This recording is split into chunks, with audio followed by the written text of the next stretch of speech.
So have you ever thought about how much a textbook costs? Maybe something of this nature? Anybody? An average textbook of that costs about $200. Everybody knows someone who's attending college or has been to college and who understands and knows how expensive it is to not only have to pay for tuition, but to pay for your books also. Books have raised so much since 2002, it's become 3 times the inflation rate. 3 times, which means that they've raised the book prices 82% since 2002. 82%. Yes, 82%. Your average college student spends up to $1,200 a year for textbooks. And that's after tuition. $1,200. That means a single textbook could be $200. That's ridiculous, especially when you're struggling or you're working, you're fresh into college, you're paying bills, you have to make a living for yourself. So an extra $1,200 isn't going to be easy for you for books to make sure to guarantee your success in college. Multiple articles, but one really stood out to me and because of the title. And it's basically saying that textbooks are still crippling college students, written by a lady named Ali Grasgrave. Now, she goes to explain the inflation rates and how much prices have been risen over time. And she goes to show that our college students, we're actually hurting because we can't afford books. We're struggling to pay for these books, to make sure that we could guarantee success, to make sure that we'll have the course material to make sure we pass the class. But it's getting harder and harder every day if publishers continue to make new texts and raise their prices on books. It's been said that publications are supposed to keep text on the shelves for 3.5 years. Now, instructors go against that. They've said that new editions for these textbooks come out half that time. Half, yes, half. So it takes half the time to make a new text. That's only more money for the publishers because they're coming out with these new editions that are unnecessary, honestly, really unnecessary. Because most of these new texts are only have the same information as the old text.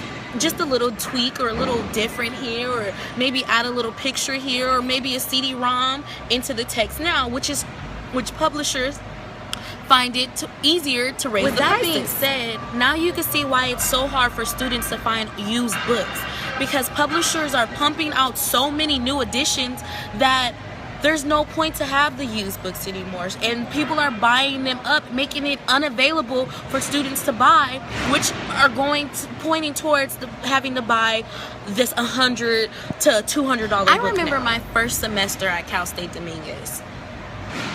I took a chemistry class, my GEs. I roughly spent about $500 for a semester, for one semester on textbooks. Do you know what I could do with $500?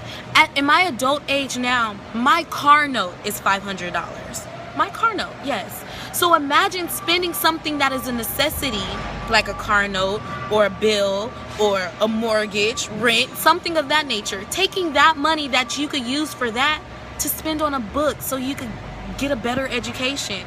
You look at it and you sit back to yourself and you think, why is this so expensive when all I'm trying to do is have a better life for myself? I work extremely hard for my money. As you can see, I'm at work now.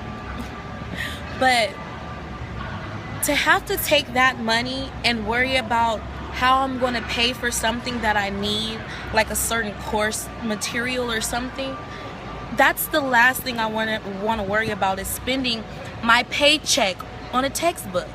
It's ridiculous. It's honestly ridiculous. So don't you think that students will eventually find a way around having to pay all this money for textbooks? Well, that's exactly what they're doing. A survey was given around 150 campuses between over 2,000 students. 65% of these students said that they don't even buy their textbooks because of the expense of them. 48% said that they don't even take certain classes because of the course material that is needed, and they know that their books are going to cost too much and they're not going to be able to afford them. So they pick and choose which classes to take. Overall, 94% of the students feel like their grade will suffer and be hurt because they can't afford these course materials. Out of that percentage, 82% of these students have said that if texts were offered maybe online, or if the instructor automatically given them to them, it would help them so much and their grade wouldn't suffer at all. Percentages, and that's a big increase. That's big. It's huge.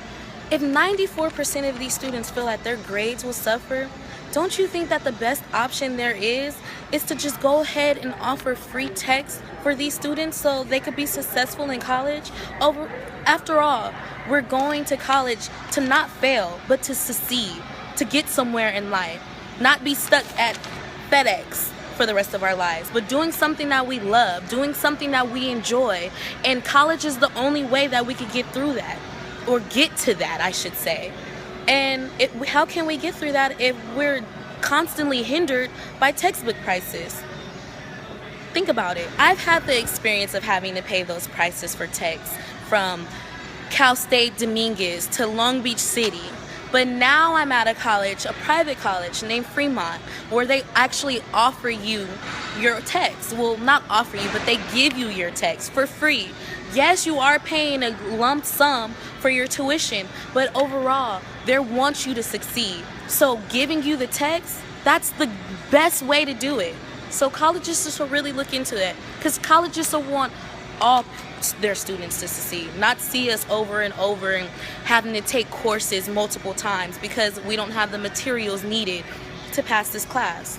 So, should textbooks be free? Most definitely.